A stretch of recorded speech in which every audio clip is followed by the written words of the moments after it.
My wife, Amelia, and her sister, Chloe, are identical twins. Seeing them together is like looking at a miracle of genetics, the kind of perfect symmetry that makes you believe in something bigger. Both are stunning, standing around 5'7", with athletic builds that never seem to fluctuate. The only telltale difference is the small beauty mark just at the corner of Chloe's eye. If you covered that one tiny spot, you'd be hard-pressed to tell them apart.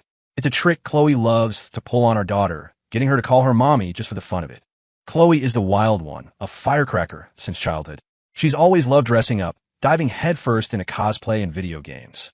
Her dream was to be a professional streamer, and with her looks and a near-prodigal talent for gaming, she built a solid fanbase back in college. After graduation, she went full-time. Now her life is a whirlwind of live-streaming gameplay, sponsored product unboxings, and trading card pack openings. She's completely independent, and her income is impressive. Amelia, on the other hand, is pragmatic and decisive. She was the bookworm, the straight, a student who got into a top-tier university and landed a job at a Fortune 500 company right after graduation. Her competence is off the charts. In less than 5 years, she climbed her way into a management position. I used to work at that same company. Amelia was my direct supervisor. The first time I saw her, I was a goner. After 2 years of relentless, heartfelt pursuit, I finally won her over. Not long after, she got pregnant, a complete surprise. Due to a rare genetic condition that runs in her family, the odds of natural conception were like winning the Powerball. We decided to get married immediately and start our family. The company had a strict anti-nepotism policy. No married couples on the payroll. Amelia's career trajectory was a rocket ship, so I was the one who volunteered to resign. Time flies. In the blink of an eye, our daughter, Penny, is now 4 years old. I've spent these years as a stay-at-home dad, and I haven't looked back. I do some freelance work online, which brings in enough to comfortably cover our family's expenses. I've always believed that in any family, one person needs to be the anchor. It shouldn't always be the woman who makes the sacrifice. A man can and should step up. I figure that taking care of my wife and child, and doing it well, is its own kind of success. I've kept our home running like a well-oiled machine, and in that time, Amelia's career has skyrocketed. Life is good. Chloe couldn't stand our in-laws constantly nagging her about going on dates, so one day she snapped, bought the condo next to ours, and moved out of her parents' house. Our building is a high-rise with only 2 units per floor, so when Chloe moved in, the entire 22nd floor became our private family compound. We barely even close our front doors anymore. The only thing to complain about is Chloe's interior design, which is a chaotic mashup of styles, a necessity for her streaming career, I suppose. It's like a film studio with an esports battle station corner, a dedicated set for unboxing videos, another area set up like a dance studio with a mirrored wall, and even a bedroom decorated like a high-end hotel suite. But Penny adores it. Chloe's living room has a real claw machine and a vintage arcade cabinet. Our daughter spends half her days next door trying to win stuffed animals and playing video games. Chloe was spoiled rotten growing up, so her life skills are practically non-existent. Since moving in, she just eats all her meals with us. For me, it's just a matter of setting one more place at the table. My mother-in-law visits from time to time, ostensibly to see her daughters. But I know she's also keeping a wary eye on me. After all, her beautiful, single daughter is living next door to her brother-in-law, and both of us work from home. She worries something might happen. Her fears are completely unfounded. I don't have a single inappropriate thought about Chloe. Yes, she's gorgeous, but she looks exactly like my wife. I hit my aesthetic limit years ago. Whenever my mother-in-law visits, the conversation inevitably turns to Chloe's marital status, which always ends in a mother-daughter argument. She arrives beaming with joy and leave in a huff a few hours later. The eternal plight of parents. It was a typical Friday. At 6:30 p.m., Amelia walked through the door, right on time. Since her promotion to senior director, she almost never has to work late. Dinner was ready. Coca-Cola glazed ribs, shrimp scampi, a steamed sea urchin custard, a thick-cut ribeye, sautéed bok choy, and a peach gum and snow fungus soup for dessert. A bottle of red wine to unwind. A perfectly balanced meal, nutritious without being heavy. Penny, go get Aunt Chloe for dinner, I said, ladling soup into a bowl. Okay, da-da, she mumbled, her mouth full of rib meat. With sticky fingers, she bolted for the apartment next door. Ack, my custom-designed merch. Get your greasy little hands off me. Don't run. I'm gonna get you, you little monster. Chloe's theatrical shrieks echoed from her apartment. Penny ran back, giggling, with Chloe stomping her foot in mock anger right behind her. All right, you two settle down. Time to eat, Amelia said, emerging from the master closet in her pajamas, her hair tied up in a messy bun. Amelia, look what your daughter did. This is a brand new design I was going to wear on my stream tonight. Chloe whined, pointing at the greasy handprint on her shirt and pouting. Before Amelia could even respond, Chloe added, "You have to pay for this. I'll take that new pajama set you just bought as compensation." With that, she zipped into the closet and reappeared a moment later wearing an identical set of silk pajamas, plopping herself down at the dinner table. Amelia has this professional habit of always wanting to appear perfectly put together. If she finds an article of clothing she likes, she buys multiples. It makes sense to have a few extra pantsuits stashed at the office, but she does the same thing at home. She'll buy 4 or 5 identical sets of pajamas at once. "Ethan, you're washing this for me. Your daughter got it dirty," Chloe said, peeling a shrimp. "Oh, please," I scoffed. Even if Penny hadn't touched it, were you really going to wash it yourself? Besides your underwear, have you ever done your own laundry? That high-end washer and dryer you bought is going to break from disuse. Chloe, did you intentionally let Penny wipe her hands on you? I think you just wanted my new pajamas, Amelia said, eyeing her sister with a knowing smirk. Chloe's hands froze mid-peel. She looked up and gave a sheepish grin. "Ah, you're too smart, sis. Here, have a shrimp. I peeled it just for you." Then she muttered under her breath, "So much for my little secret agent. Penny can't be trusted." Amelia took the shrimp and popped it into Penny's mouth. "Don't you dare corrupt my daughter," she scolded Chloe. "You're 30 years old. Why don't you find a husband? What's the point of earning all that money if you're alone? You won't have kids, and what will you do when you're old? With our family's fertility issues, if you wait a few more years, you might not be able to have kids at all." Stop, Chloe interrupted, clearly annoyed. "God, you're starting to sound just like Mom." No. It's so annoying. I'm worried about you, and I feel for Mom. You see how she worries every day. You'll understand when you're a mother yourself," Amelia said, her gaze softening. "After years of streaming, I've seen so much hypocrisy and fake sincerity. I'm completely disillusioned with love," Chloe said, downing her glass of wine. "Of course, Ethan's one of the good ones. You got lucky, sis. Feel free to praise me all you want." I chimed in, happy for the compliment, "but don't get any ideas." "Ideas about you? Get real." Chloe shot me a glare and stuck out her tongue in disgust. "I'm not interested in men. As a woman, you still need a family. You'll understand once you have a child," Amelia said gently, looking first at me, then at Penny, who was still laser-focused on her ribs. Then I'll just have the kid, not the husband," Chloe declared, her eyes sparkling with defiance. "I'll get a donor. With IVF, I could even have a mixed-race baby. No husband, no mother-in-law, none of that baggage. Just me and my kid. How amazing would that be? Look at yourself. You're so lazy you can barely take care of yourself. You don't do laundry, you can't cook, and now you want a baby? Have you thought about what the neighbors, what our whole family, will say? You'll give Mom and Dad a heart attack." Amelia slammed her chopsticks on the table, her voice sharp. "I'll live my life how I want. I don't care what anyone says. I have the money to raise a child." Chloe drained another glass of wine, stood up, and stormed out of the room. Amelia watched her go, a deep frown on her face. "She's an adult. You can't just change her mind overnight," I said, raising my glass to her. "It'll take time. Cheers." Cheers. Our eyes met, and we both drank. A husband and wife don't always need words. Later that night, Amelia was still in Penny's room, reading her bedtime story. I was in our bedroom, waiting for her and scrolling through my phone. Lying in bed, I idly browsed online and stumbled upon Chloe's livestream. She was still wearing Amelia's pajamas, the camera showing only her torso and hands. Her long, pale fingers, wrapped in protective tape, expertly shuffled and flipped through a deck of trading cards. Every so often, she'd ring a small bell and shout, "Congratulations! You pulled a secret rare." The chat was a mix of envious comments and the usual cesspool of online toxicity. "Damn girl, those hands are nice. Send me a private pic and I'll subscribe. Your voice is hot, but you won't show your face. Bet you're some ugly old hag. Pull up that pajama top a little and I'll buy a whole box of cards." And then there were the comments that got instantly filtered, too vile to even read. No wonder she hates men, I thought. Behind the anonymity of a screen, people don't even bother to pretend to be decent. They just let their ugliest thoughts fly.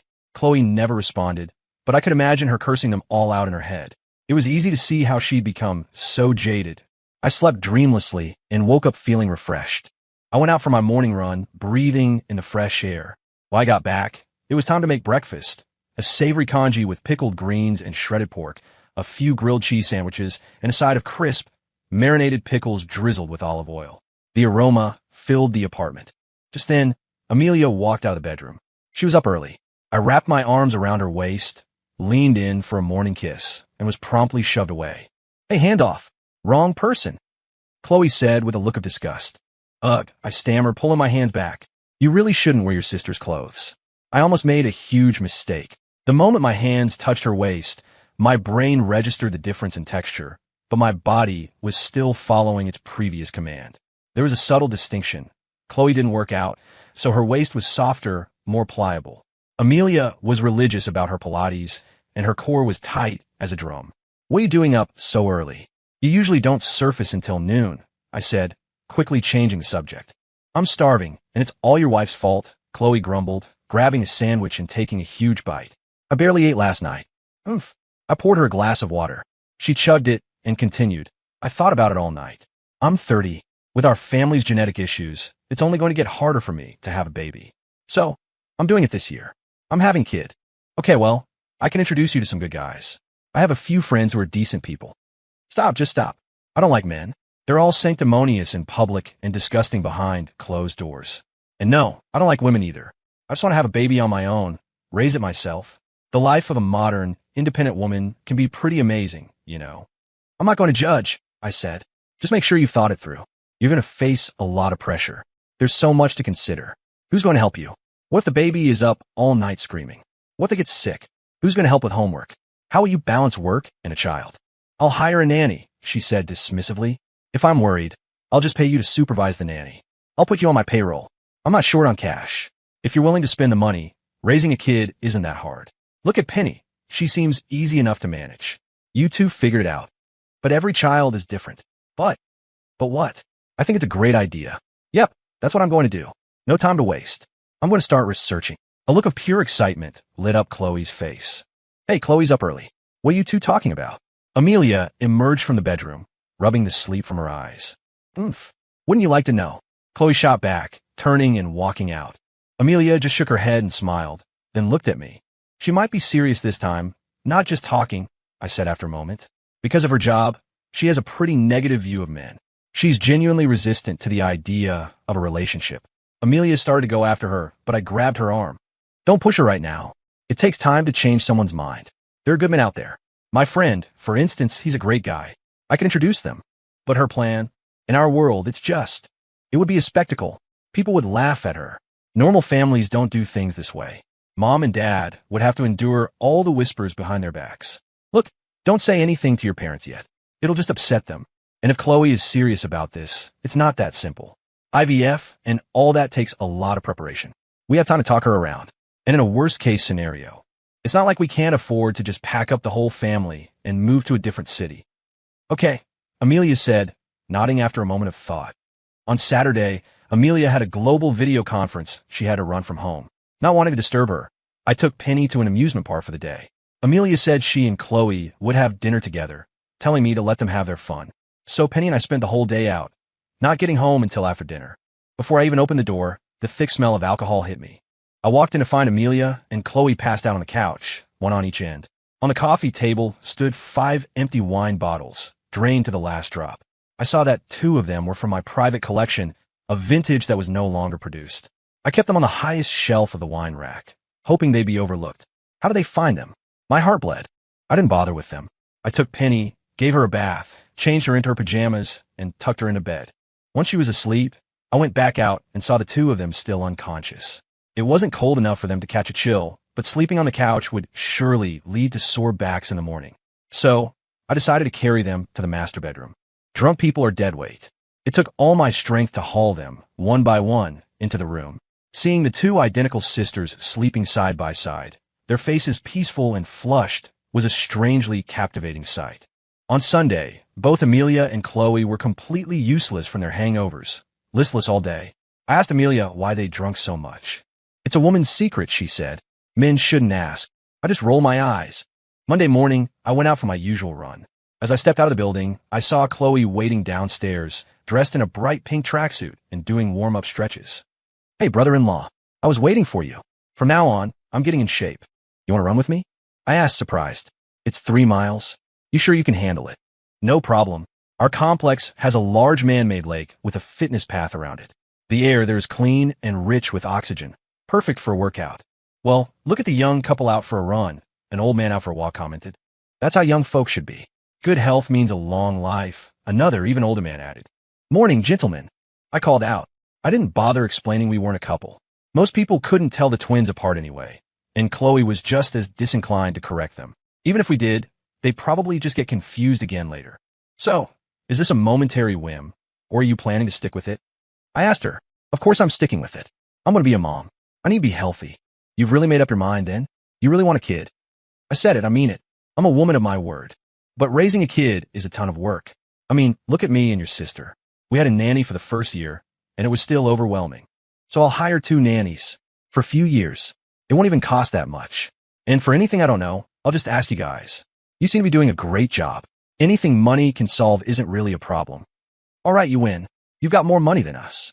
It's a shame you can't do IVF in this country if you're single. I'm trying to decide between a clinic in Denmark or one in California. Ow, my stomach. She stopped, clutching her side. That's what you get, I said. You've never run before, and you're trying to talk while you do it. You got a side stitch. Forget about Denmark and California for now. Just focus on getting your body in shape first. Hey, you did that on purpose. You were trying to get me to talk, she said, finally catching on. Just walk it off, slowly. Deep breaths. I'm going to keep going. See ya. With that, I sped up and left her behind. Hey, that's 1 lap on you. Keep it up. That's 2 laps. You can do it. Haha, 3 laps. Just quit if you can't handle it. Screw you. In no time, I had lapped her several times. Chloe was finally getting a real sense of just how out of shape she was. For someone with a pre-existing fertility issue, wanting a healthy baby was going to be a long road. After the run, we picked up some coffee and bagels and went back to our respective apartments to shower. After breakfast, I had to take Penny to preschool. Over the next few months, unless it was raining or she was on her period, Chloe joined me for my morning run. I never thought a person who loved sleeping in so much could have this much perseverance. Her determination was no joke. I had clearly underestimated her. Gradually, she started to keep pace with me, and her overall fitness improved dramatically. One Saturday evening, we had just finished dinner and were all watching TV when my mother-in-law showed up unexpectedly. Mom, Grandma, Mom, what are you doing here so late? Amelia asked, surprised. Oh, I just missed you all. Come here, my sweet granddaughter, give Grandma a hug. My, you're getting so heavy I can barely lift you, my mother-in-law said with a happy laugh. Get down now. You'll tire Grandma out, I said, motioning for my mother-in-law to have a seat.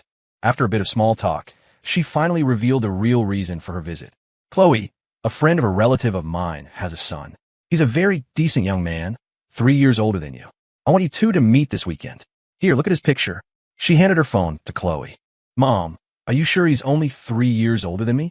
He's practically bald, and his head is shaped like a cinder block. A tan cinder block. Don't be so dismissive. He comes from good family. His parents both have stable government jobs. Girls are lining up to marry into a family like that. Young man, he looks like an old man to me. How can you talk like that? Why did I have to have such a difficult child? You're 30 years old. In the old days, you'd be a grandmother by now, and you can't even get married. Who's going to take care of you when you're old? If I don't get married, I don't get married. I don't care. I'm fine on my own. When I'm old, I'll check myself into a nursing home. Chloe shot up from the couch and stormed out. Amelia tried to grab her shirt, but missed. You get back here. My mother-in-law started to say. Slam. Chloe slammed her door shut. You see? How can your sister be so stubborn? You can't say 2 words to her before she runs off. I'm just worried about her. What's she going to do when she's old? My mother-in-law's eyes grew red. Mom, young people are getting married later these days. I'll talk to her. Please don't worry so much, Amelia said, trying to comfort her. That's right, Mom. Chloe is a smart, successful woman. She'll be fine, I added quickly. Grandma, look, I got a new coloring book. Will you color with me? You draw better than Mommy and Daddy, Penny said, sensing the tension and pulling on her grandmother's hand to distract her. My mother-in-law stayed the night with us. The next morning, the sky was a dull, heavy gray. Chloe and I went for our run as usual. By now, she could completely keep up with my pace. The early winter air was crisp and comfortable, with a clean, sweet scent. As we finished, tiny snowflakes began to drift down, melting the moment they hit the ground. Your stamina has really improved. You're matching me step for step, I said. Of course. Nearly 6 months of training wasn't for nothing. I'm more persistent than I look. Mom stayed at our place last night. Maybe you should go over later and make up with her. Ouch! Chloe's foot slipped on a marble step, and she twisted her ankle. The light snow had made the surface slick. I carried her upstairs on my back. Just as we reached our floor, my mother-in-law opened the door and saw us. She fixed us with a sharp, scrutinizing glare. "A grown woman, and you're still so careless," she scolded Chloe. "I don't need you to manage me." Chloe snapped, sliding off my back and limping in her own apartment. "This child." My mother-in-law looked displeased, but her suspicious gaze shifted back to me. After breakfast, the snow started coming down harder. Amelia took some food and a topical pain reliever over to Chloe. My mother-in-law was worried about the plants in her yard and wanted to get home, so I drove her. The car ride was silent. Just before she got out, she suddenly spoke. A brother-in-law and a sister-in-law getting too close. "It doesn't look right. Mom, I know my boundaries." Good. Worried the snow would get worse and make travel difficult, I stopped at the supermarket on my way back to stock up on groceries. I bought some of Penny's favorite teddy bear crackers and picked up some fruit teas that Amelia and Chloe both loved. When I got home, no one was there. Chloe's door was closed. They must have been in her apartment. I knocked, gave them the tea and crackers, and then went back to my place to start on lunch. Since Chloe had hurt her foot, I decided to make a rich bone broth to help her heal. "Ethan, this soup is amazing." "2 thumbs up," Chloe said, giving me a genuine thumbs up. "I only made it because I felt sorry for you," I teased. "Hee, you're so nice to me. Is my sister going to get jealous?" Chloe said, looking at Amelia with a twinkle in her eye. "Jealous of you? Get real." Amelia laughed. "By the way," Chloe said, "once my ankle is better, I'm going to California. The clinic just called me." "Are you absolutely sure about this?" Amelia asked, looking directly into her sister's eyes. "I'm sure," Chloe replied, her gaze firm and unwavering. A strange thought crossed my mind. Amelia's stance had always been aligned with her mother's on this issue. But over the last 6 months, her attitude seemed to have changed. "Penny, do you want to go on a trip with me?" Chloe asked. "Yeah, we can go see K-pop stars." Penny's eyes lit up. "Daddy, Mommy, can I?" "It's up to your mother," I said. I had no objections. I was already dreaming of some alone time with my wife. "Of course, sweetie, but you have to promise to listen to Aunt Chloe." Okay. Haha, K-pop. Penny cheered with delight. The rest of the meal was filled with happy chatter. 6 days later, on a Saturday, Chloe and Penny were scheduled for an afternoon flight to Los Angeles. They were planning to be gone for 2 weeks. I had intended to drive them to the airport, but Amelia said she had an errand to run in that direction and would take them herself. She told me to stay home and make us a nice dinner for when she got back, punctuating the request with a sultry wink. I understood her signal immediately. A wonderful 2 weeks, just the two of us, was about to begin. I went out and bought steaks, a bouquet of roses, and pulled out one of my best bottles of red wine. I lit some incense and waited for Amelia to return. Outside, the snow began to fall again, blanketing the distant lawns in white. As dusk settled, Amelia came home. Her black trench coat couldn't hide her incredible figure. She walked in and fell into my arms, burying her face in my chest and bringing with her the crisp, clean scent of snow. "I just took 2 weeks of vacation," she whispered into my shirt. "Really? That's amazing," I said, surprised and delighted, lifting her up and spinning her around. I cupped her flushed face, intending to kiss her, but she pushed me away. "I had garlic for lunch." "No kissing. I don't care if you stink." I tried again, but she squirmed out of my embrace and ran into the closet. "Hey, why are you being so shy? It's just us now. 2 whole weeks," I teased. Amelia emerged in a comfortable lounge set. I handed her the roses. "Here for you." "Wow, they're beautiful," she exclaimed, her eyes sparkling with pure joy. "I got steaks. I'll go sear them now." Soon, the rich aroma of steak filled the air. Amelia and I sat nestled together, drinking wine, eating, and listening to music on a romantic, snowy night that was ours alone. She seemed unusually shy tonight, which reminded me of how things were when we first got together. After dinner, it was time to head to the bedroom to take a shower, of course. It was a beautiful night. We fell asleep, wrapped in each other's arms. Wake up. You're taking me to the movies." "What's with the sudden urge to see a movie?" "I just feel like it. Does there have to be a reason?" "It's my vacation. You have to do what I say," Amelia said, suddenly acting playful and demanding. "Okay, you're the boss." The movie theater. It had been a while. We chose a comedy, ate fries, drank soda, and felt like we were young again. It was perfect. After the movie, we video chatted with Penny. "Daddy, look, it's a giant cinema roll," she said, showing off a huge stuffed animal. "I miss you, Daddy. Annie says she has a surprise for you guys. We met a Korean oppa who's super handsome." "Enjoying your alone time?" Chloe quickly grabbed the phone. "Yeah, it's great. What's this about a handsome Korean guy?" Amelia leaned into the frame. It's a surprise. We'll tell you when we get back, Chloe said with a grin. Enjoy your freedom while it lasts. We'll be home in a few days. After we hung up, Amelia beamed at me. Honey, let's go win some prizes. She grabbed my hand and pulled me toward the claw machines. I never knew you liked these things. There's a lot you don't know about me. Oh, I got one.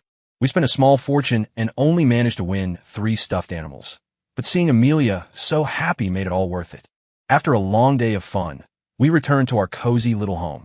Another night, another tangle of limbs and whispered words. Next, we flew to Key West and ate a lot of oysters. The hotel bed had very squeaky springs. Then we went to New Orleans and drank some local herbal tonics. That hotel bed had squeaky springs, too.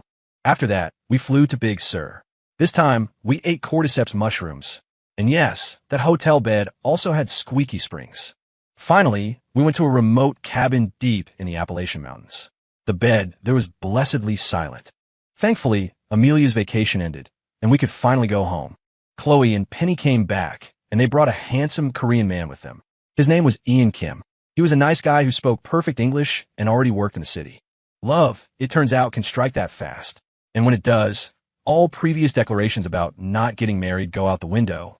2 weeks after returning, Chloe announced she and Ian were getting married. The wedding was held here, a grand, joyful affair with traditional Chinese elements for his visiting parents. My mother-in-law wept with joy. Her youngest daughter was finally married, a huge weight lifted from her shoulders. Not long after, Chloe announced she was pregnant. We were all thrilled. Then, one day they had a massive fight. Chloe insisted on a divorce. No one could talk her out of it, and she'd use the baby as leverage anytime someone tried. 2 months after getting married, Chloe announced she was divorced. That whirlwind romance came as quickly as it went. After 10 months, Chloe gave birth to a beautiful baby boy. When Chloe was moved from the delivery room, Penny and I went to see the baby. Our daughter stared at him for a long time and then said, "Daddy, the baby looks just like I did when I was little." "That's because your mommy and your aunt are identical," I replied.